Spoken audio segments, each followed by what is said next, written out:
All right. Hey, how's it, everybody? It is right around 5 p.m. West Coast time. I am going to call it 2 p.m. Hawaii time, 8 p.m. on the East Coast, and 7 p.m. for our Central Time folk. I am Mad Statter today, and this is Chatter with Statter again. And I can honestly say my camera is all messed up, and nothing is right. You're not supposed to see all this stuff. None of this stuff is supposed to exist for you. What is going on? My house, you're seeing it. It's a mess. It's a mess. It's always a mess. All right. But I'm glad to see that everybody remembered August 2nd was the time. We are back. Looks like we've got a whole big old party in the house. Terry in Scotland came in, subscribing tier 2 for 56 months. Thank you so much, Terry. Came in, I think, maybe on a raid. Nope, maybe not, but that's okay. Shock is in the house saying aloha, y'all. We have got Jova's Angel. Good to see you, man. And we've got Derby Startup also on YouTube with Jova's. Well, not with, but either way, good to see you, Derby Startup. E-Music, hello. Mitchie Mama, good to see you. And Mama Sean is in the house on the YouTube side. All right, now that we're all here, why don't we get the party started?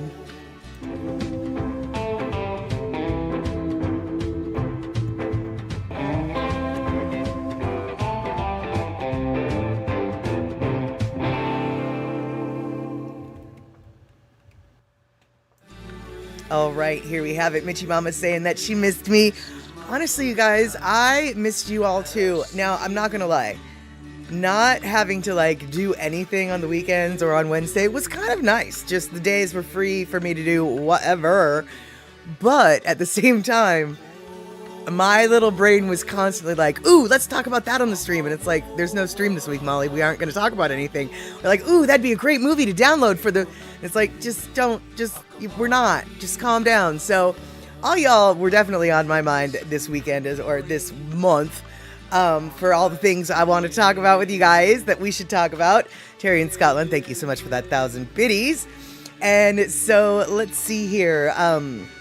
Well, I guess, how about we just talk about the first thing that might be like, what's going on here? Do you see this? This is not a video camera. This is not a smart device. Well, I guess it's maybe a smart device. Anyway, this, in case y'all are wondering, and Mama Sean, I'm feeling fine.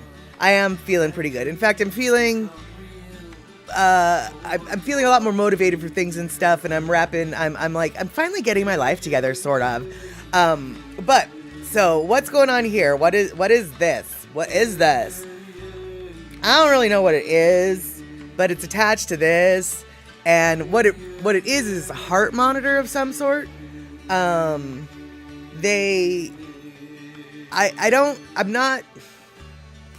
don't know enough about nothing, but I have to wear this heart monitor for a month, and it's been about a week and a half now.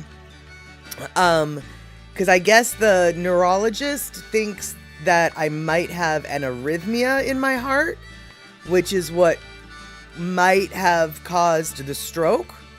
Now, I was like, I don't understand, how do they connect? Arrhythmia in the heart and a stroke, what's up with that?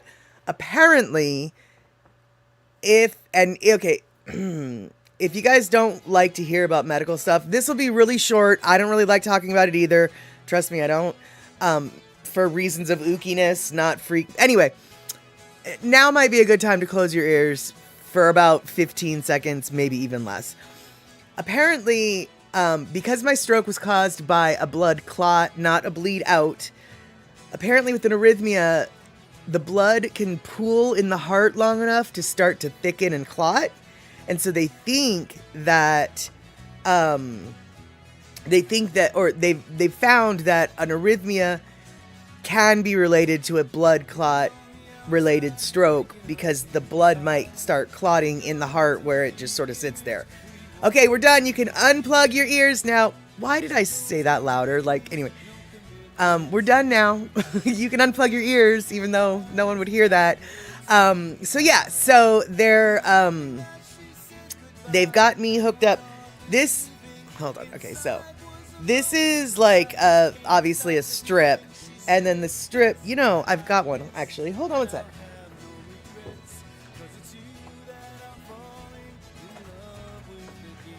Okay, so this is a strip. Actually, you know what? Well, whatever. All right. just took it out of the package. Okay, so on this part and on this part, there's like thin metal connectors, and there's a little metal wire. And then this part is like the receiver to... All right, hold on. Let's move stuff. So you see,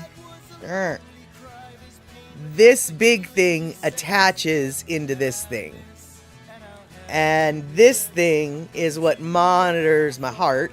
Hey, Pussycat. And then this part, which is like the machine thing, it transmits to this phone that I'm supposed to keep with me for the month. And then it will tell the doctor all the things. So we still have a couple weeks to go. And I'm really not happy with having this on because it kind of itches. But I'm also not going to, go on record being non-compliant with my doctor's recommendations. So we're monitoring the old heart, the old ticker. And let's see here. Shock, my main client has an inverted T arrhythmia and had to get his heart rebooted a few weeks ago. See, I don't know enough about arrhythmias to know what kind they think a T. I don't even, yeah, right. I don't know enough about arrhythmias to even speak on what type they might think I have or whatever. I've never noticed an A rhythm to my heart beating, but does anybody notice? I truly don't know. But other than that, I'm feeling pretty good. Of course, I'm scheduling all of my medical appointments for as much as I can this year because since my deductible has already been met, everything now is like fully covered. So I figure like, I did say 15 seconds. And then Picola T, aloha. So, but now that my deductible's been met, I'm trying to get all of the medical stuff done so it's free. And because I'm like getting my life together in case I die. Very important, by the way, to try to get your life together in case you die. I went to Staples today for a completely different reason than planning on dying. But I noticed they had, god dang it, I'm trying to, here we go. They had a book for free if you have an app. If you have their app on your phone, this is staples.com, Staples, the real store. If you have the Staples app on your phone, I need to make a will too, Pussycat. They have this thing, which is like the dumbest yet smartest thing in the world. It's a book for all of your passwords, which I know is exactly what you're not supposed to have. It's exactly what all of the security experts say, never, never, never do. Well, what I did is I bought the book you should never have. Okay. And I'm telling all of my people, like, who might have to deal with my body when I'm gone, this is what they're going to need to, this will be their Bible. And I don't care if I'm not supposed to write them down. I don't care because I'm going to write them down. I've already got them written down in another place, but it's a password protected place, which doesn't do people very much good if I'm dead. So there you have it, Rabbit. And Darlene, good to see you. And eMusic, you have one of these books too? Something similar at least? Perfect, perfect, perfect. And Shock, you have an estate planning PDF with a separate page for passwords and only a number links that password to a different document to document service and the user. I don't really understand what you just said. I have an estate planning PDF with a separate page for passwords and only a number links that password to a different document to document the service and the user. Oh, okay, I think I understand that. Yeah, no, this is not that encrypted. This is truly like an address book. If you'll see, we've got, do you remember old address books, So if it's an M or an O, let's just say it's an O. Let's just say I have an OnlyFans account. I don't, but let's just say I do. Under the O section, I would have, it says name, website, username, password, and notes. That's all it says for all of them. So this is not to be discovered by people with nefarious purposes. And let's see, and in the other document you write 15 blah blah blah blah blah. Right, I get it now. I get it now. And let's see here. You write Facebook Shockalock 15, and then the other one, right? That makes sense. And what I'm gonna do basically is I have this document. It's called 5 Wishes. If you Google 5 Wishes, you'll find out what it is. But basically, it's sort of, if you're ever in a state where you're like not dead yet, but not able to vouch for yourself, the 5 Wishes helps your caregivers determine the type of care and end of life care that you might have wanted back when you were alive. So I'm gonna, and I've got some durable power of attorneys, etc. that I filled out. So I'm gonna have a big old packet.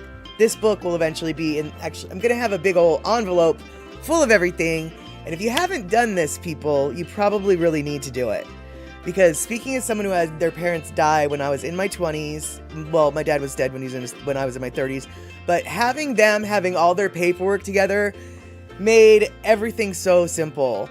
And even though I have no heirs, or maybe especially because I have no heirs, anyway, if you don't have this paperwork done, y'all, you really, really, really, really, really, really, really need to do it. And I'm not trying to tell you how to live your life, and I'm certainly not trying to tell you how to die, but nobody else can do that either, and so you need to do it for yourself. And Pussycat, you don't want to be cremated. Interesting, because I don't want to be buried. My dad didn't want to be cremated either. He wanted to be buried. I do not want to be buried. Make that known far and wide across the land, every single person here, every single person who sees this. I really, really, really cannot emphasize enough how much I do not want to be buried. I would rather be cremated. I'd personally rather be aqua cremated than fire cremated, but whichever way ends up happening, I'm fine. And Picola T, your son has all your passwords because he runs the firewall for all our computers. All our info is shared with our financial planners, stuff like our will, insurance, because our survivor executor will have to work with that financial planner.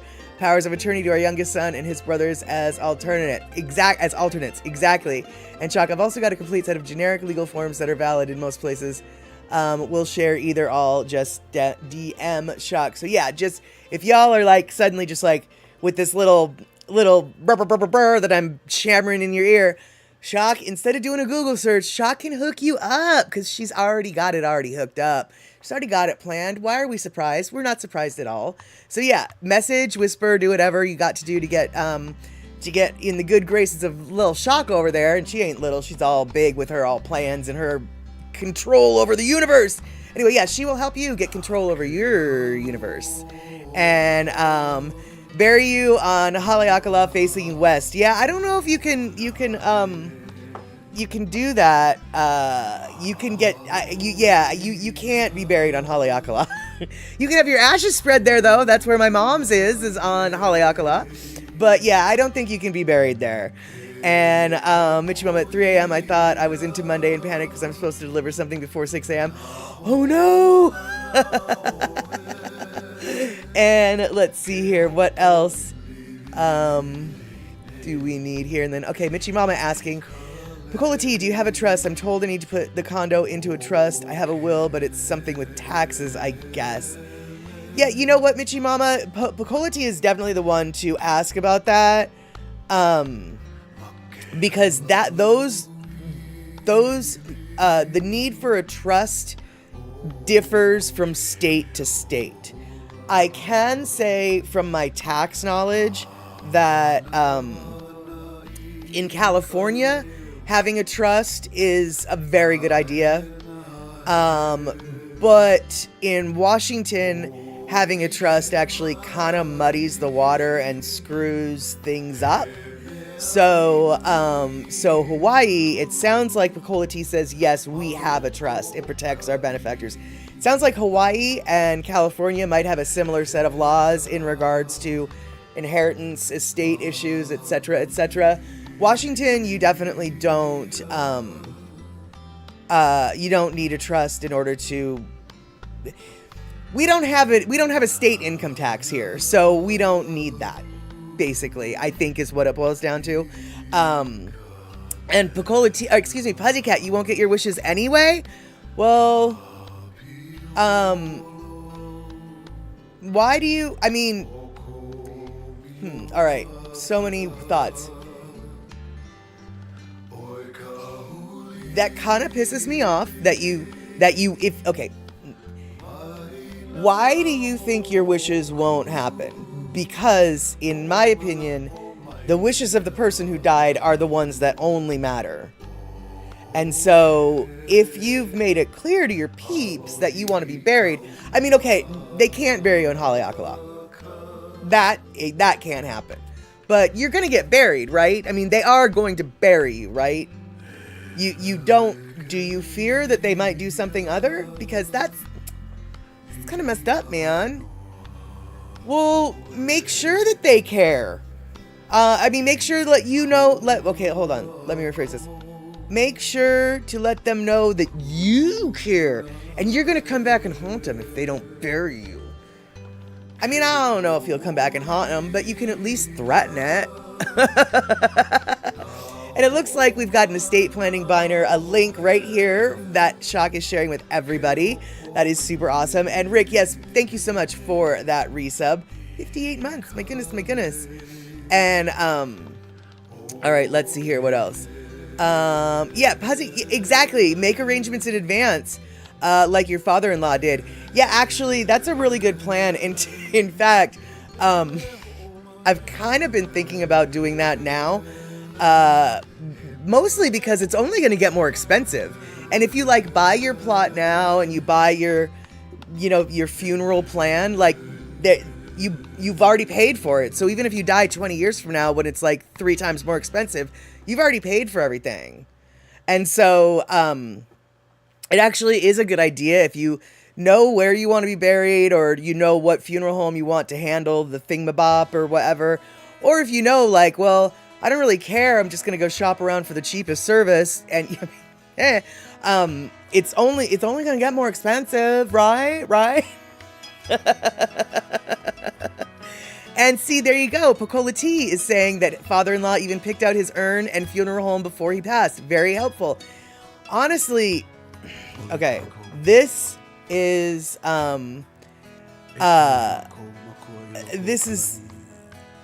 bizarre, but it is true. Leaving the people behind to have to choose an urn is remarkably, we had to choose an urn for my mom. It was a remarkably difficult decision because urns can run anywhere from $75 to a quadrillion dollars. And you sort of feel like, I don't want to cheap out on the $75 one, but I don't really want to waste money on the quadrillion dollar one. What am I supposed to do? It really is so helpful if you can just do all that stuff for them, because they don't want to disrespect you. I didn't want to disrespect my mom or my dad, but I didn't also want to just be have them come back and haunt me and be you spent way too much money on that box. You knew that box was going to get burned. Why'd you spend $800 on a box that you knew was going to get burned? Or whatever, So, just a thought, you should maybe take charge of your own death, which is not how that was supposed to come out. But yeah, and when it comes, okay, so Mitchie Mama, sometimes, she says, the wishes can be disregarded. My brother told everyone he didn't want the youngest sibling to be at his funeral, but we all voted to invite her. That's totally different, in my opinion. That is totally different. If your brother wanted to be cremated and you buried him, that's kind of messed up. If you wanted to be buried and Vicky, but invite to the funeral, you know what, dude? Anybody can show up to a funeral. That's generally public knowledge anyway. So, sorry, bro. You gotta, no. But every family's got its different boundaries and ideas. And Rick, only 3 days till space junk crashes into the moon. Is it gonna crash into the dark side or the regular side, and will we be able to see it? And let's see here. Darlene, I'm of the belief that the body is only the shell of the spirit, the soul, the vessel. So I know for closure for loved ones, something should be done. Right, Darlene, right. But just cremate me, she says. Yeah. Yeah, and that's what we did with my mom. She got cremated, but we ended up having a memorial service. Obviously, there's no body viewing. And I'll tell you right now, had we buried her, there also would have been no body viewing. She didn't want people to see her in the state that she was in for months prior to her passing. There's no way in the flying fork in heckish, you know what I'm trying to say, that she would have wanted to be seen in her cancer-eaten away state, no matter how many people wanted to pay respects. And and Terry in Scotland, after reading a description of how morticians prepare a body for burial, I am definitely pro cremation. I don't want discs with little fish hooks on them inserted beneath my eyelids, even dead. Oh my God, that's awful. And Rick, I don't trust funeral directors on pre-planned stuff based on my experience. Interesting, Rick. I would be very curious to hear this. What has been your experience? We did do a prepay, or we in my family, we did do the funeral preparations before my mom passed, so they were sort of pre-planned, but they were also only a few months pre-planned, and it was the same director that we talked with, so there was no real room for shenanigans.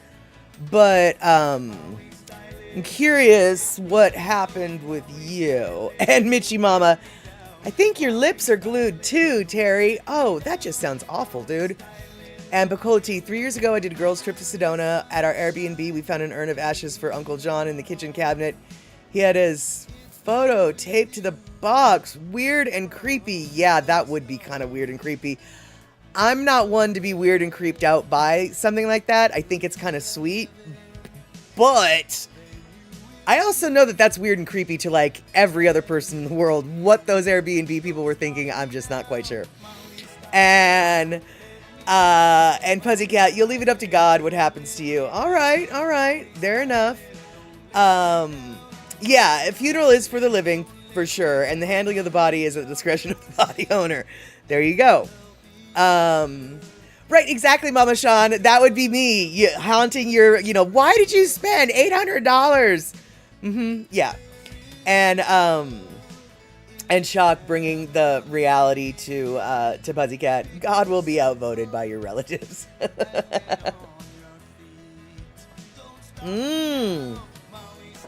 Okay, so Rick coming in with the hard, cold truth of reality.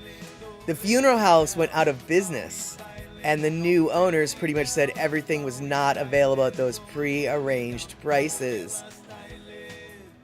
All right, that is a really valid concern when it comes to what I just suggested you do. So, maybe disregard this suggestion that I thought was a really good suggestion, y'all. But yeah, no, it's not. No, that's apparently maybe not a good suggestion at all. Pussycat, this is what happens when you get cremated. Yes and no. Traditional cremation, that's exactly what happens. The fire, the burning, the ashes. But,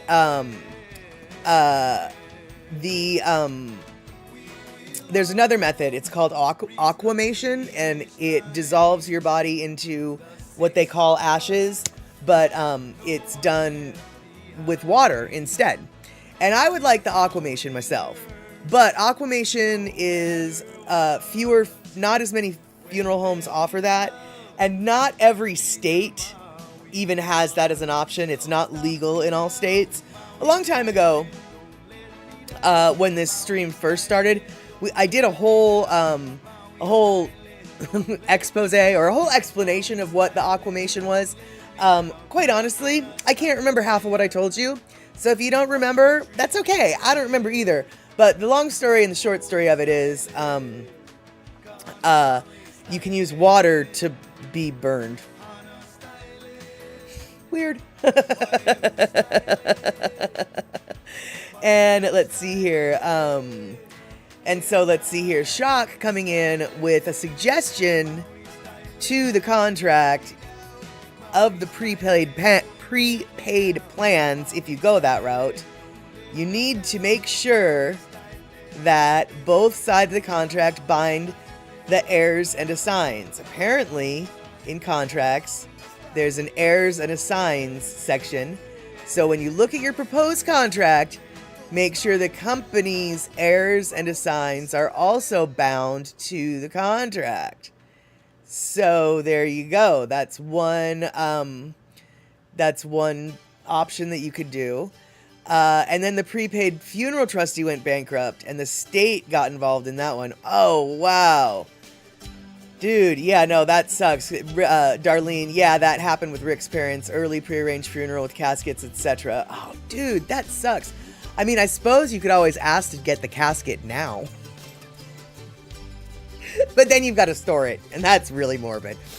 And Picola T saying that in Aquamation, your body basically gets dissolved. It does, but it also, though, there's still remains. They call them ashes, but there's still like granular remains. So it's not. No, they don't boil you. It's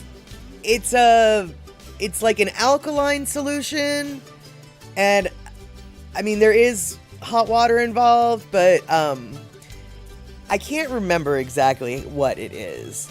And Mama Sean, I would take a Viking boat burning ceremony for my buddy on the ocean, though. Mama Sean, first off, I'd be willing to bet that in Arizona, the funeral homes don't have that option. Just throwing that out there. In Arizona, of all places, probably don't have a Viking at burial at sea option. But also, I don't really think that that's an option, even in Washington, Hawaii, California, Alaska, or Oregon. Cannot speak for the East Coast, but I'll bet it's not an option there either. And Rick says, I recommend getting exact model numbers, colors, and any special descriptions if you go prepaid. You guys really need to be listening to Rick on this because he knows all the ins and outs of if it goes and bites you in the arse. So, all right, there you go. And let's see here, Shock. I wouldn't mind having my last bodily experience being a very hot bath. I won't notice. Exactly. That's exactly it. And hail, Trail Dust. Good to see you. It has been a bit.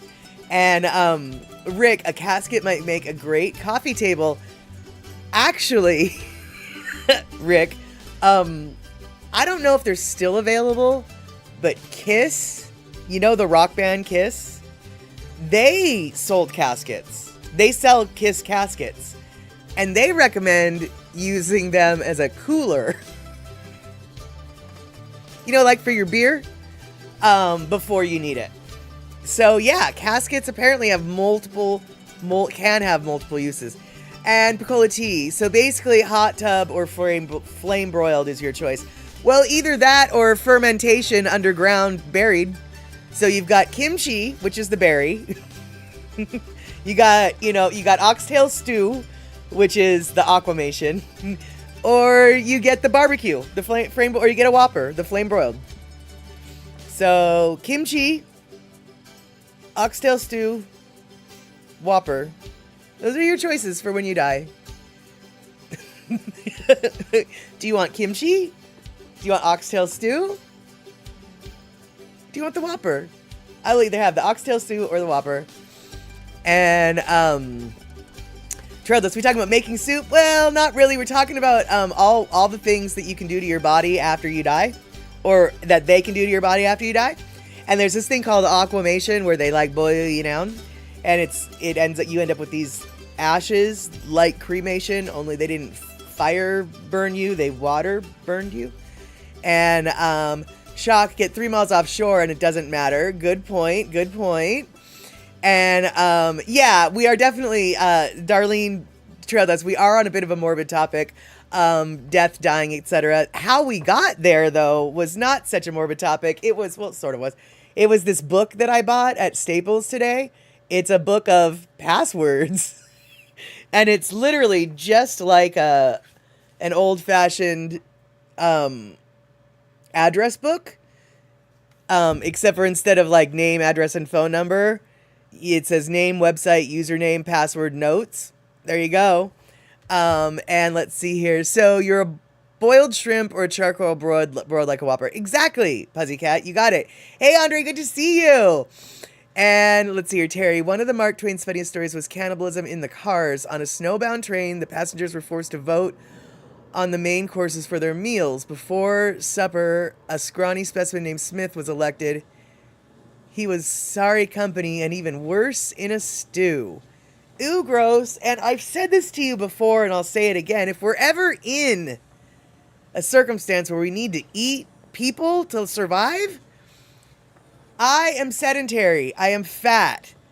I will have lots of flavorful fat, and my muscles will not be tough and sinewy. They will be tender. I will happily just kill me and eat me. It's fine. I will offer a good meal. And you can render out my fat. You'll have cooking oil. You'll have heating oil. I'll be the first one. It's okay. I thought we knew this now.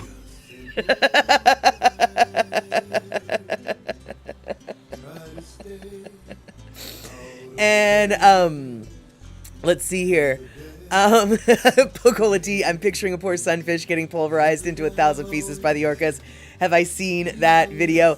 No, I haven't. I have not seen that video. I've seen headlines of it, and honestly, I really don't want to see it.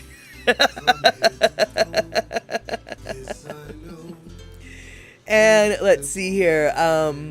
What do we got? You do know that they got coffins that can be used for bookshelves before you need to use them. No, I didn't see. There we go. Andre coming in with another reason why pre-buying your casket might be okay, and it can act as bookshelves. That's perfect. And, oh, you know what? Actually, I did know that, Andre. The coffin bookshelf, now that I think about it, I have seen it. I don't think that coffin would be big enough for me, frankly. And let's see here. Shock, you could tick off the mob and they'll deal with disposing of of the body for you. True. That is true.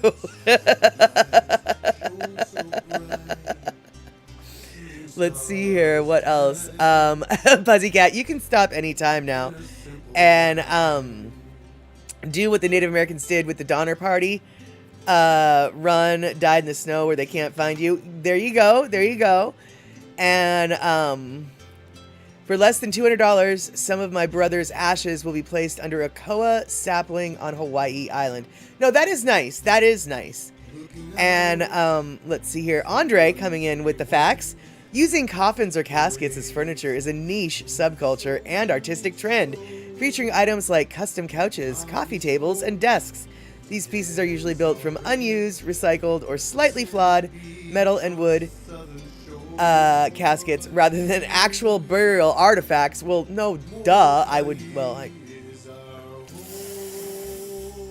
like to think no, duh, but then again, I think, yeah, they did need to clarify that, didn't they? Yeah, that's why we can't have nice things. But, all right then, so, let's talk about something different, right? Right, let's do it. I don't know if you remember this, and I meant to, all right, you know what? Hold on. I meant to wear something very specific today. I even have it out, so I would remember. Obviously, I did not. So what we're going to do is we're going to watch this thing that I already watched a couple times today, and it made me laugh so hard. This is my guilty pleasure. Where is it? Ah, here we go. Okay. Woo! We've got some things going on. We've got explosions. Thank you so much, Andre, for all those there gift subs. And, oh, well. All right, now that we've got this. Okay, watch this, and it's going to be on a loop, so you're probably going to see it a couple times. And when I come back, you'll see what I'll be wearing. Okay, watch this. No, wait, watch this.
Have you seen what they've done to Maui? Especially what they've done to Kihei. Teach your keiki the old Hawaiian way and keep Molokai, Molokai. Okay, so OBS, which is what I use, did an update. Can you hear me now? Please tell me you can hear me now. Thank you so much, Andre, for all of the bits. This whole hype train. Okay, you can hear me now. Okay, so were you ever yeah, exactly. No need to bleep that one. Were you ever able to hear what went on at least one time with the guy who hurt his head? OBS did an update, and I'm not sure what works. So nope on the YouTube. Oh, man. It's funny. What he's saying is, can I drink a sparkling water without burping? And he eventually burped. God dang it. It was so funny. Well, whatever. Fine. Either way, I changed my shirt. Why? Because we're going to talk about this place. We know what this place is, right? We know about Buc-ee's. We might not live in Texas, but even we know about Buc-ee's. And you know what Buc-ee's is doing? You know what Buc-ee's is doing? Buc-ee's is suing Mini Mart up in Ohio. And the reason why they're suing the Mini Mart in Ohio is because it's a Mickey's Mart, is what it's called. It's called a Mickey's Mart. And Mickey the Moose is their mascot. Now, Mickey's Mart has been around since like the 60s or whatever, before Buc-ee's. And Mickey's is well known. And no, Lono does not have a song about Buc-ee's, actually. Oh shoot, but it is Lono listening time. Okay, you know what? I didn't even look at the clock. It's Lono listening time, so we're going to talk about Buc-ee's in a minute. But right now, we're just going to listen to some Lono, maybe, if I can find the button for Lono. Here's Lono. All right, let's listen to some Lono. Hoai Lona.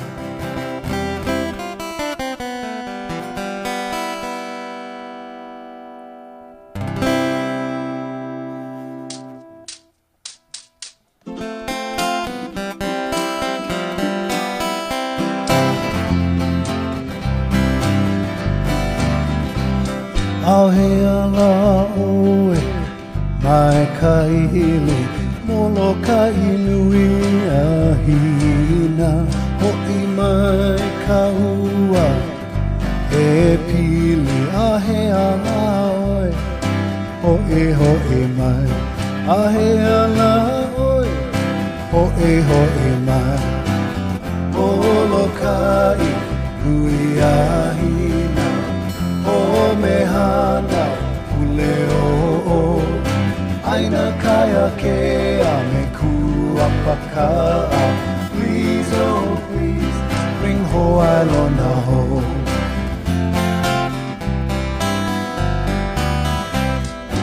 He puna hele Hoai Lona aua na I ke kai ma'ani ano na keiki at the wharf.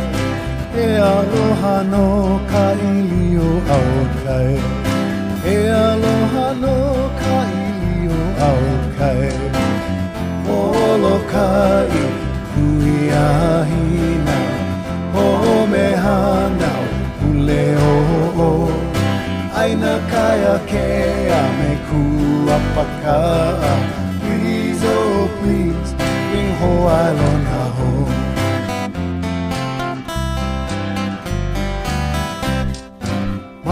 Make au e hauoli ia oe. E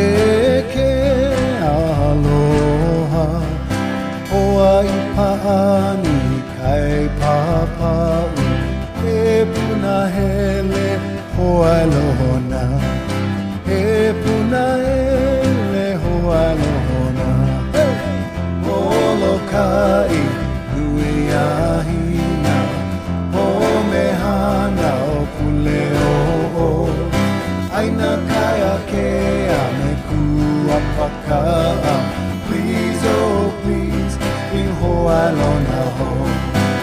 Oloka iluia o mehana uleo aina kaya kea me kuapaka. Please, oh please, bring Ho'alona home. Please, oh please, bring Ho'alona home. Please, oh please, bring Ho'alona home.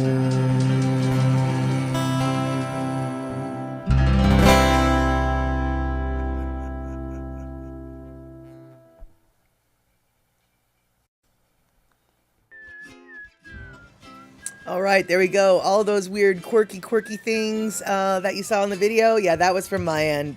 Do not adjust your sets. That was me. Well, not me, but my system. And you're going to Rome, Piccola T. Oh, neat. God dang it. Where in the world is Piccola T? Oh, well, she's going to go get her ancient world on is where she's going. All right. And let's see here. All right. So, Andre, thank you so much for all the bitty bitties. A billion of them, basically. There you go. And so Arizona has a Buc-ee's and Wisconsin's getting a Buc-ee's. 7 miles from Rick and Darlene. Rick and Darlene, I really do hope that you eventually go out of your way 7 miles to hit that Buc-ee's up. And if you like beef jerky, dude, their beef jerky is the bomb. If you like these, oh God, just don't. There's these things called beaver nuggets. Stay away from them. Just don't even. Because they're the best flippin' thing in the world, and you will forever be shoving them in your mouth. So I'm just telling you right now, don't. Just don't. Just step away from the beaver nuggets. You don't need them in your life. You want them in your life. You want them in your life. But you don't need them in your life. But, okay, so, the gas is cheaper at Buc-ee's. Doesn't surprise me, I'm sure. I mean, if you can buy gas in bulk, Buc-ee's is going to be buying gas in bulk. And if you get a bulk discount, Buc-ee's is going to have it. But check this out, y'all. Buc-ee's, you know, their mascot. You know what their mascot looks like? It looks like this, okay?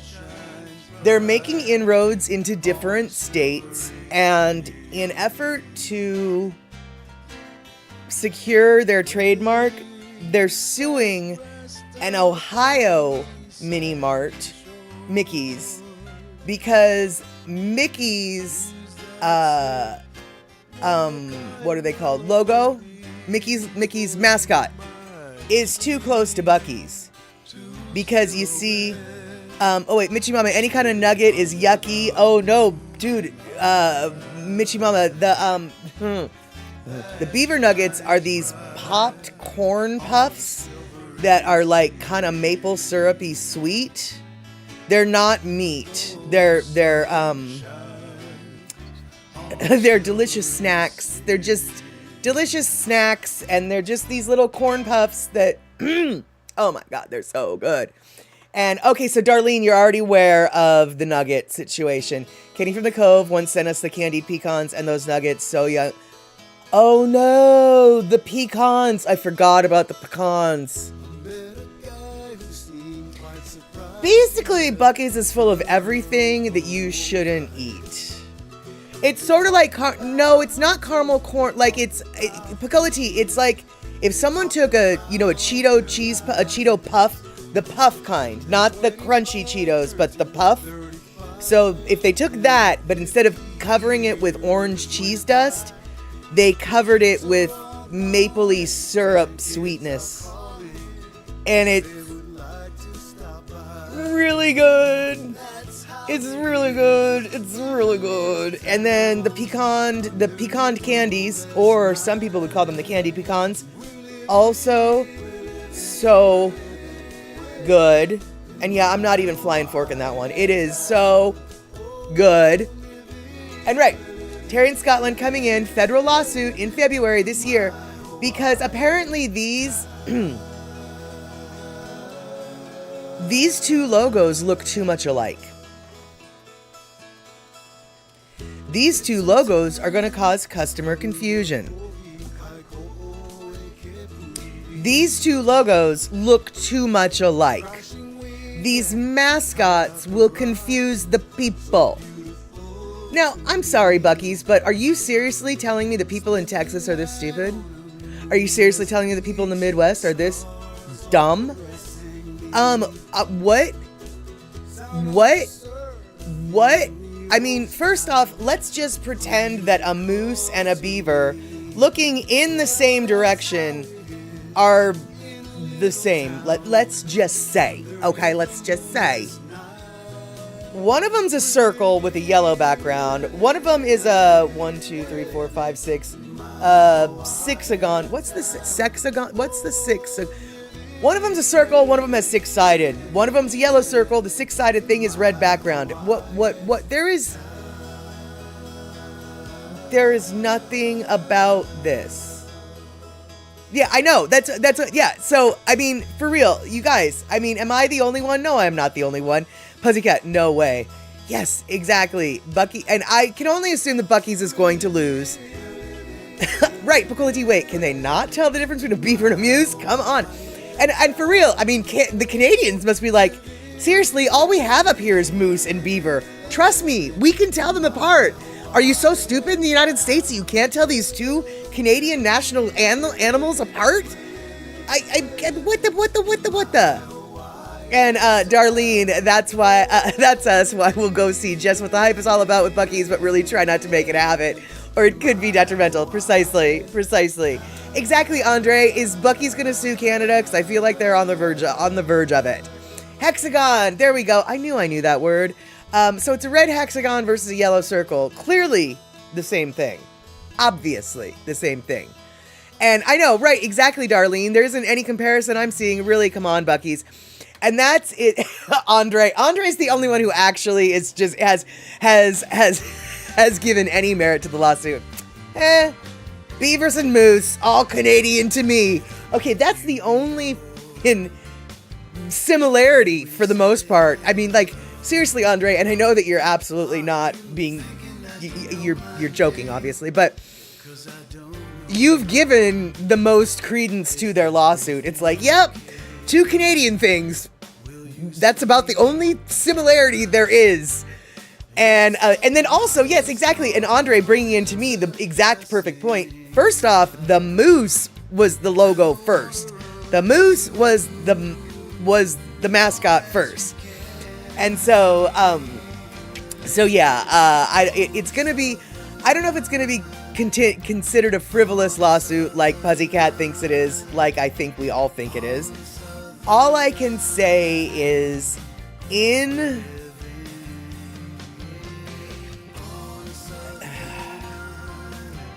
vaguely in their defense-ish,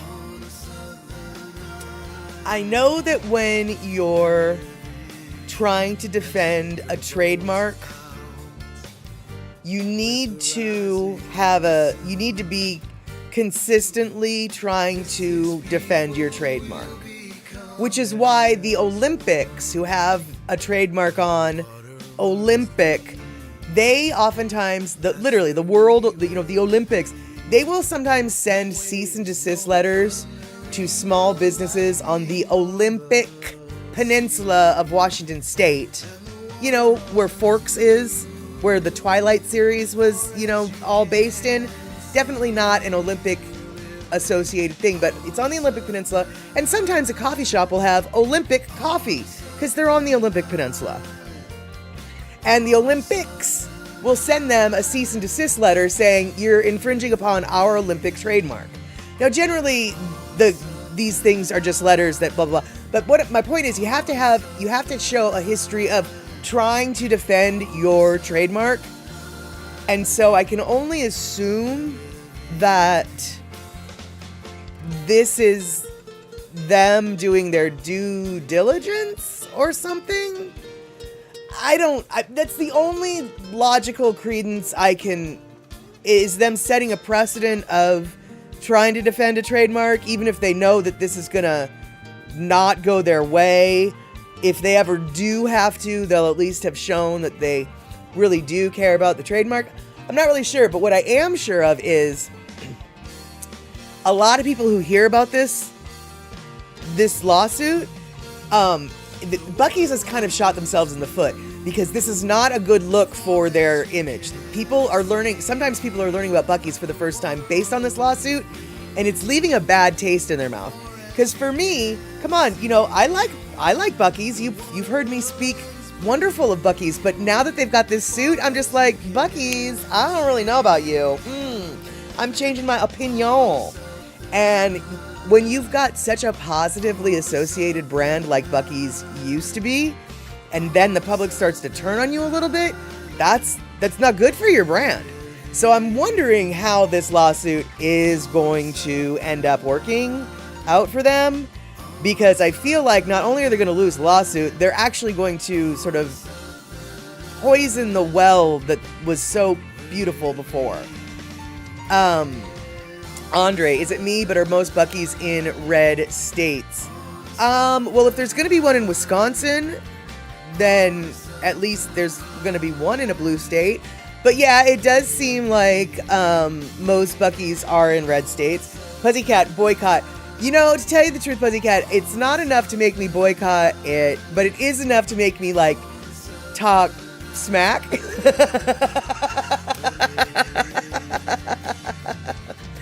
And, right, shock, exactly. Some intern got told to search for possible infringements. I'm guessing this is exactly how it happened. Or you're guessing, I'm in agreement with your guess. And I remember flying on a Hellenic Airlines, aka Greek Airlines, and the name of the plane was named to Olympic Torch, a really bad... Okay, sorry. Let me tell you what that said, because I didn't finish. I was flying on an Hellenic Airlines, aka Greek Airlines. The name of the plane was named to Olympic Torch, which is a really bad name for an airplane. Yes, it is.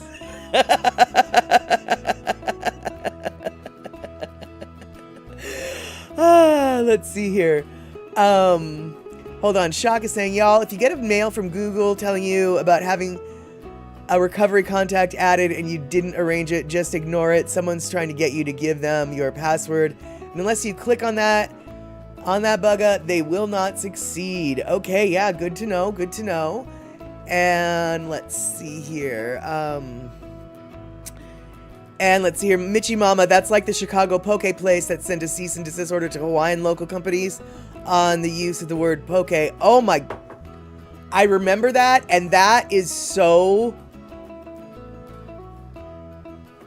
infuriating, hysterical, maddening, ridiculous. That's actually not the R word that I wanted to use. I wanted to use the R word we're not really supposed to use, and so I'm not going to use it. But are you kidding me, Chicago?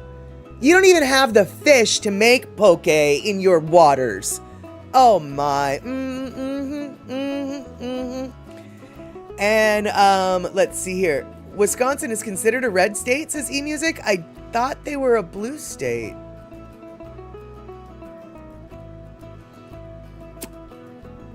Oh, well then, okay, Andrea. Yeah, I guess what you're saying is still true. I swear I thought they were a blue state. But okay, yeah, I guess you're totally right, Andre.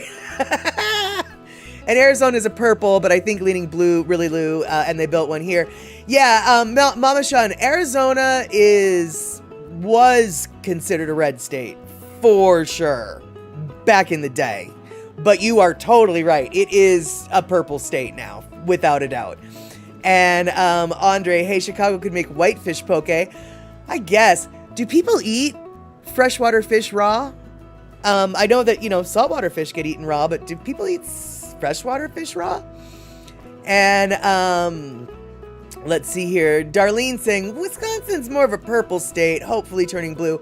Yeah, I feel like I thought it was blue, so I guess let's call Wisconsin a purple state, shall we? Let's do it. And hey, Verity Undefined Hunt, I saw you earlier, but I did not say hello, so hello. And let's see here. So Darlene's saying, true, Andre, but so many other seats. True, Andre, was that Wisconsin voted for Trump. But so many other seats in government here, and our Supreme Court is blue, including our governor. But in November, his seat is up for election this November, so we will see. Yes. And Terry in Scotland coming in with, I know, right, Andre? Catfish sushi, not so much. Catfish sashimi, not so much. But Terry's coming in with Wisconsin as a purple swing state that voted for Donald Trump in 2024, but simultaneously reelected blue Democrat Tammy Baldwin to the U.S. Senate. This split ticket outcome underscores its status as a preeminent battleground state where the electorate is evenly divided and races are frequently decided by razor-thin margins. There you go. All right. So, there we have it, rabbit. So, yeah. Okay. So, Buc-ee's, I mean, you know, I'm not saying boycott it. And if gas is $1 cheaper at Buc-ee's than everywhere else, then by all means, get your gas at Buc-ee's. But just remember, the people at Buc-ee's think you're so stupid that you can't tell the difference between this and that. It might be funny, actually, to go shopping in Buc-ee's wearing one of those Mickey's Mart t-shirts and just saying, see, I love your store. I even bought the shirt. Just to drive them mad. And salmon sushi, they do make salmon sushi. And salmon is a saltwater-ish fish. I mean, it's both. It's a salmonoid. And see, that is why no Buc-ee's on the West Coast. No, I figure they're going to get a Buc-ee's. I wouldn't be surprised if they get a Buc-ee's in Nevada, which is a purple state. But yeah, we're never going to get one up here, I'm sure. And they'll lose if they push the lawsuit. I don't doubt that I'd be willing to bet that they're going to continue with that lawsuit. And I also am definitely willing to bet they're going to lose the lawsuit. But the thing is it doesn't matter if they win or lose the lawsuit. Just making that lawsuit and putting out the effort builds their case if they ever really do have to. If somebody came out with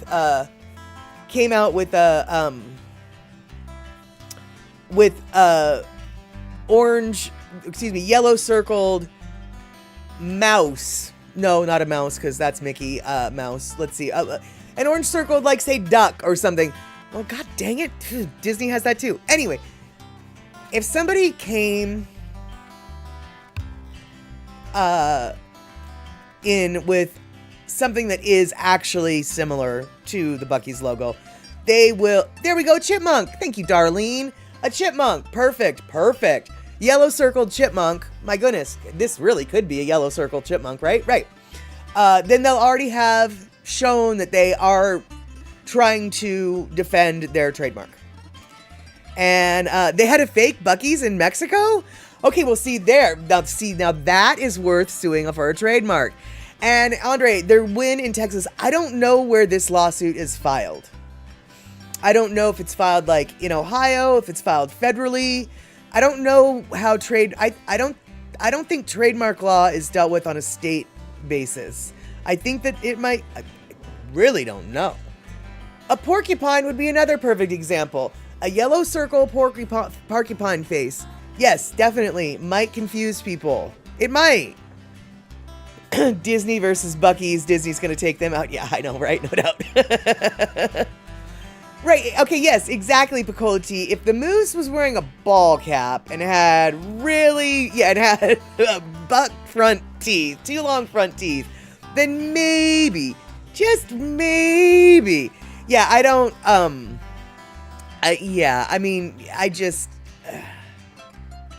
really, Buc-ee's? I mean, there's just nothing similar about those two things. Fake Buc-ee's stores have popped up as viral copycats in Mexico, most notably Mini Super Buc-ee's and Lucky's.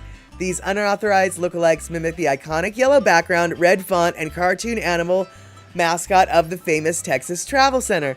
Right, see, now that seems like a legit trademark case violation.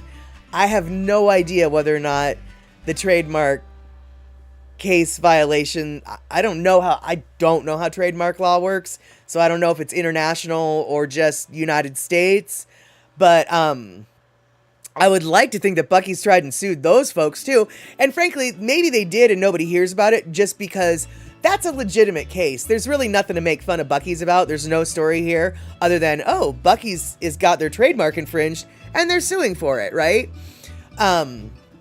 But this other thing, people are just like, Buc-ee's, are you out of your mind?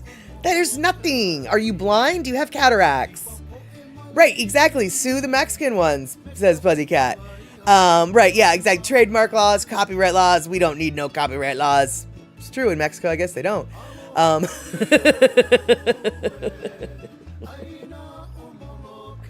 All right, so one of the things that I wanted to talk about today, if we're in the mood, so we've talked about stuff and things and foods and stuff. Now maybe we can talk about Hawaii a little bit. Have you guys been following the Kalaupapa brouhaha that's going on right now? Because it is a flippin' flirpin' brouhaha.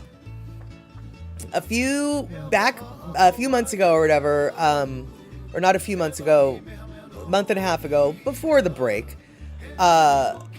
we talked about how the Park Service was, the National Park Service was going to take over the tours for Kalaupapa. And all of us, when we were talking about this, had some questions about how they're dealing, like how they're able to do this. And it turns out those questions were super, super legit. Hold on one second, though. I would guess if Mexico were signatory to some international trademark protection organization and Buc-ee's had it registered there, they could sue, says Shock. Very good point. In an international court. Perfect, right. And Bacola Tea, Q&Q Hawaiian Barbecue, does very well in Ventura. Yellow lettering with red borders, yet L&L has not filed a trademark complaint against it. Interesting. Excuse me, I wonder why they chose Q&Q. Oh, because it's barbecue. You know, I'm smart is what I am. Sometimes. Not right now. Well, you know, hey, I mean, maybe L&L is just a little bit more, unaware of the competition. Because M&M was already taken. That could be. But, yeah, once I thought about it, I figured it out. Yeah, Q&Q, I got it now. So, anyway, all right, back to Kalaupapa. Kalaupapa, if you are unfamiliar and don't know, and you don't, even though it's only 2, you don't want K&K, okay? Let's just...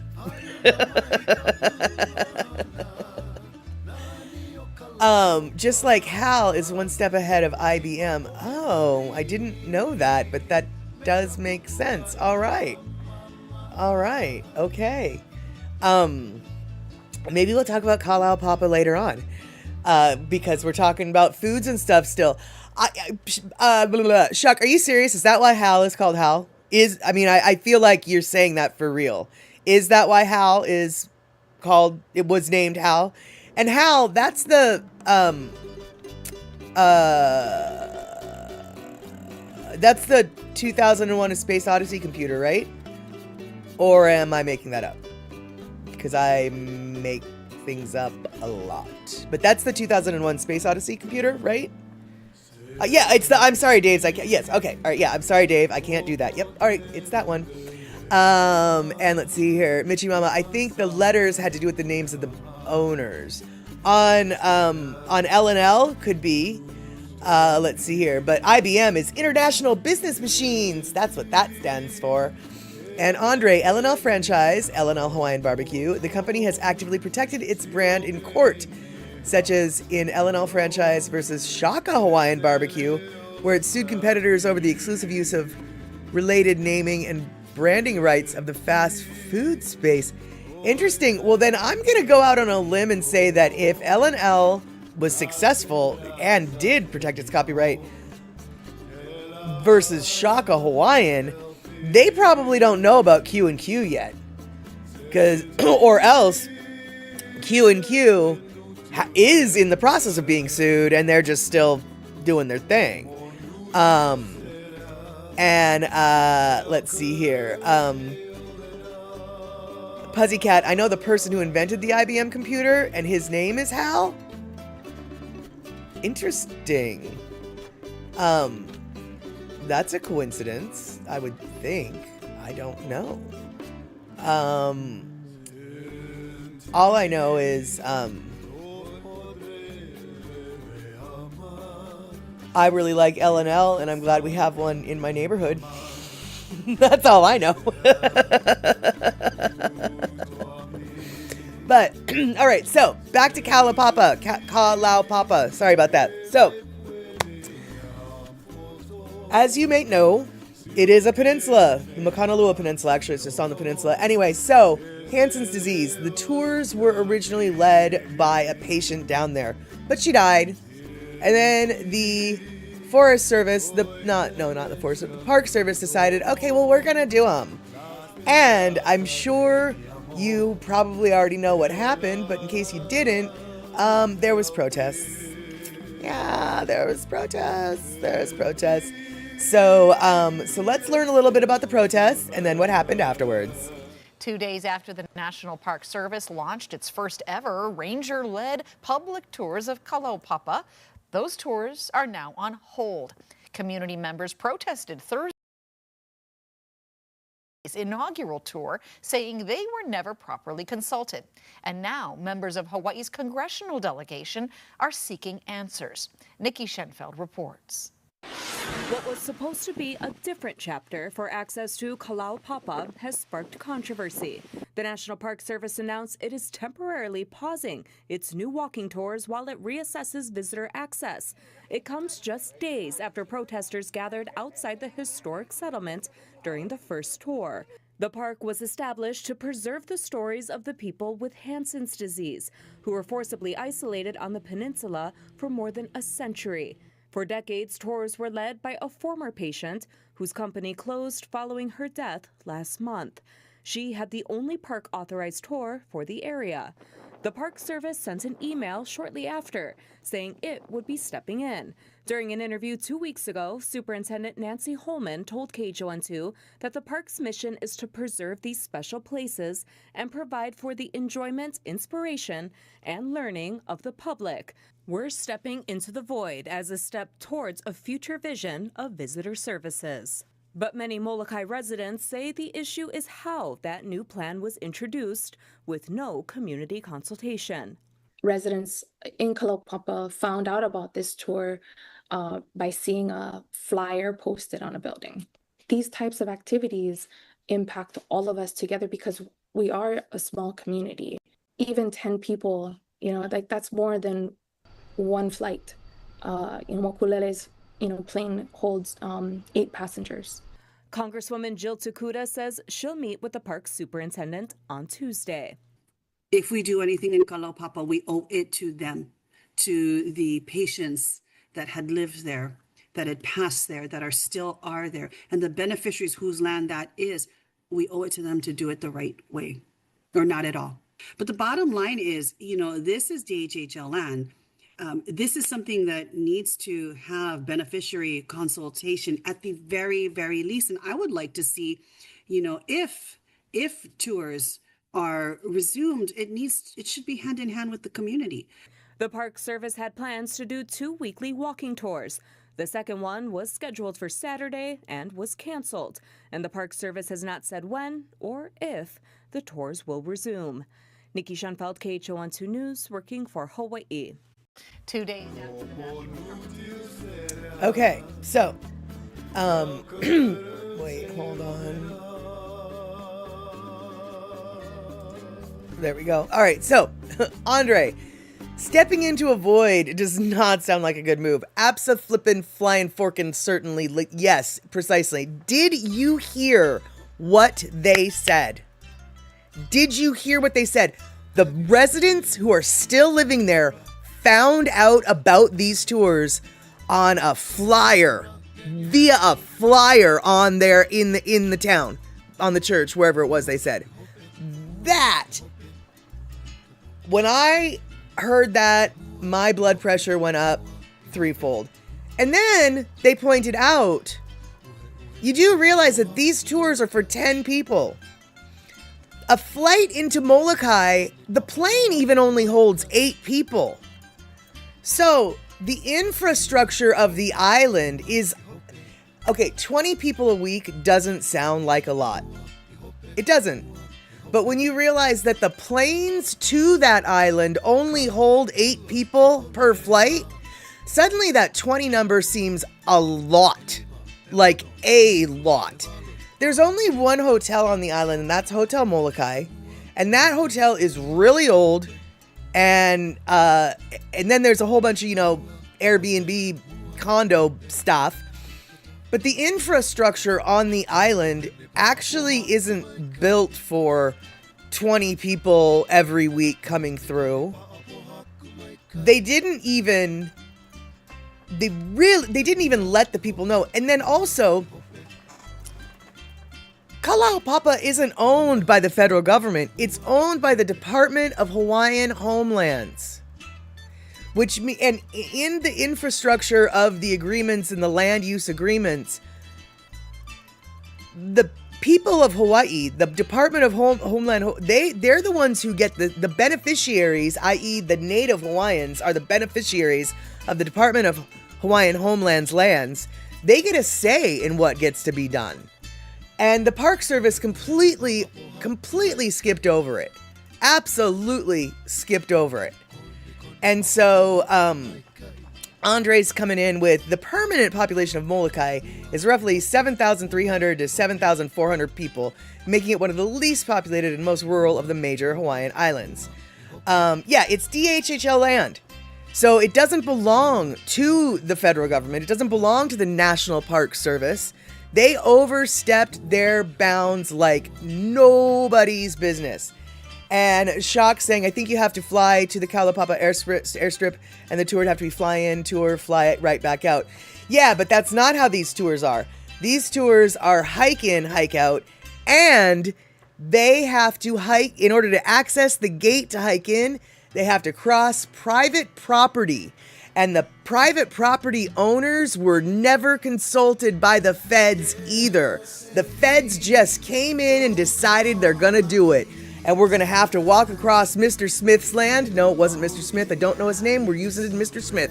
They have to walk down Mr. Smith's driveway to get to the DHHL land.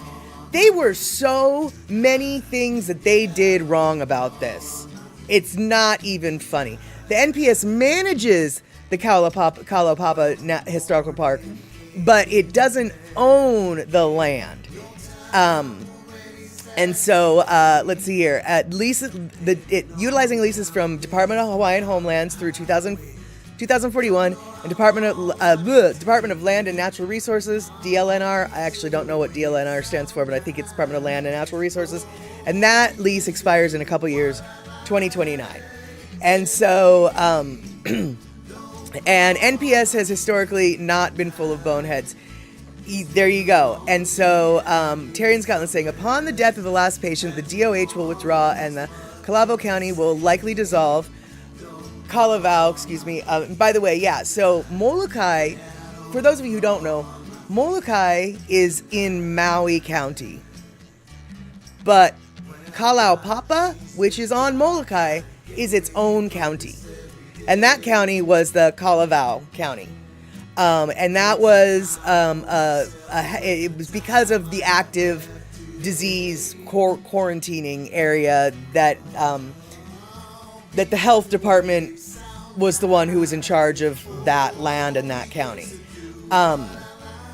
And park system is completely wrong, disrespectful. I wouldn't allow it. Precisely. So now, that news clip happened 3 weeks ago. So literally this last week, this is as late as late as we can get with the news.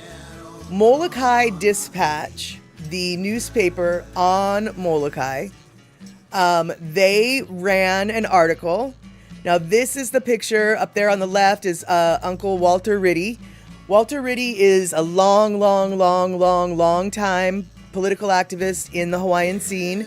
I believe Walter was one of the people that occupied Koholave in the 70s, and he's a huge political activist on Molokai. Anyway, Molokai Dispatch, I'm going to just read you the article. So, the National Park Service tours to the Kalaupapa Peninsula are now on hold. But there's still much work to be done in order to clarify a vision for the area. After all, before it was a colony for people with Hansen's disease, it was a community with farms and families. The area has been managed by a long list of agencies for years, but there are few patients remaining, and that means changes are coming. So what's next for Kalaupapa?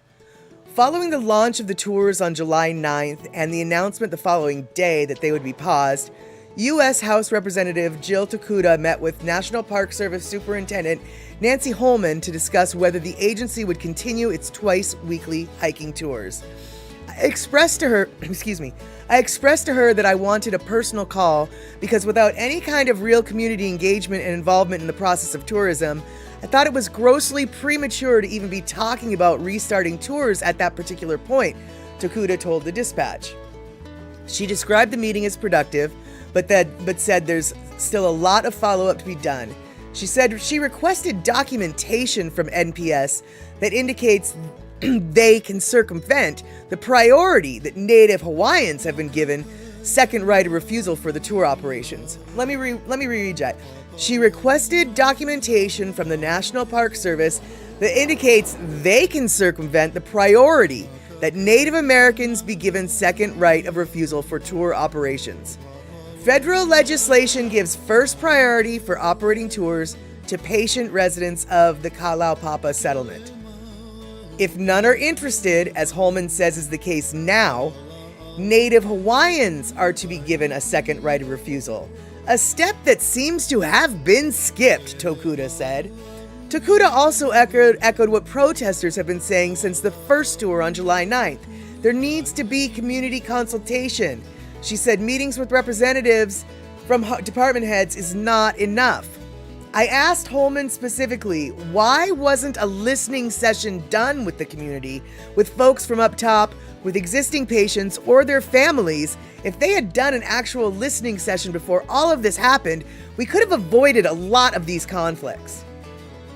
Prior to this conversation, Holman has said over 10 years was spent on public consultations. It's contained in their general management plan, and consequently, it's guiding the organization as it begins leading tours. Tokuda disagrees. Community engagement is not something you do once and walk away, referring to past meetings. I think it's very disappointing if community engagement comes down to being a checkbox. Walter Ritty, one of the protesters who was at the inaugural tour, participated in community consultations in 2011, 2015, and again in 2021. It was a long process, he said. We participated. There are pages of testimony. We thought we had input, and then nothing happened. The plan got shelved. While Ritty calls the consultations frustrating, he said he would participate again. I don't have any trust or faith, especially with the crazy president, but we're not going to stop making ourselves heard, he said. Ritty welcomed the news that Tokuda was getting involved, saying he has not felt support from at the federal level, but he wants to talk about the past too. I think it's important for us to realize that this place was, and that the government stepped in and used it to keep people away from people, the longtime activist told the Dispatch. The main point is there was a thriving community there with 3 valleys and water in the valleys and a peninsula that can grow food. Ritty said that when he first applied for homestead land, he expressed interest in living and farming in Kalaupapa, but was told it's not ready for applicants. He said that a year after that, I attended a meeting with U.S. House Representative Daniel Akaka and was explaining that the property owner, who was explaining that the property owned by the Department of Hawaiian Homelands would become part of the federal government jurisdiction. Akaka mentioned that one of the reasons they are allowing the federal government to have Kalaupapa was because no homesteaders wanted to use it. Ritty explained. For him, that comment set off alarm bells, as it was against what he had been told earlier, and obviously this is editorializing, and obviously in contradiction to what he knows, he offered to homestead that land. Tokuda said it's important, now I'm back on the article, Tokuda said it's important to be fiercely protective of Kalaupapa. She said that recent changes to national parks and other conservation areas should serve as a cautionary tale.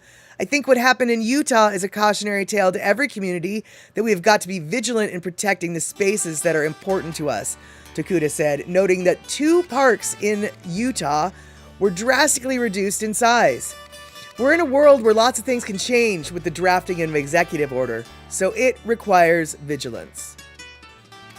So there you go. That is the the latest on the Kalaupapa. And let's see here. You guys had some things. I know, right, Darlene? This is so wrong. Exactly. And let's see here. We've got a couple good questions. And I can say that Kalaupapa, back in the day, they totally did have an airport that was used-ish.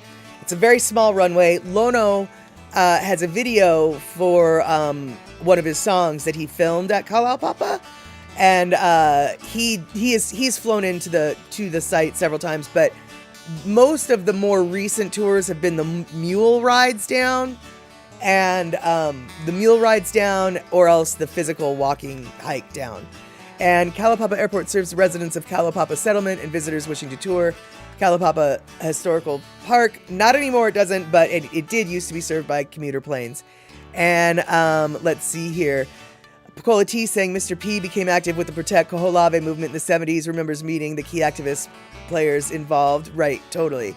And Andre saying the biggest planes that can safely land at Kalaupapa Airport are small twin-engine commuter aircraft and light turboprops such as the Cessna Grand Caravan, and twin-engine air taxis or light medical evacuation planes.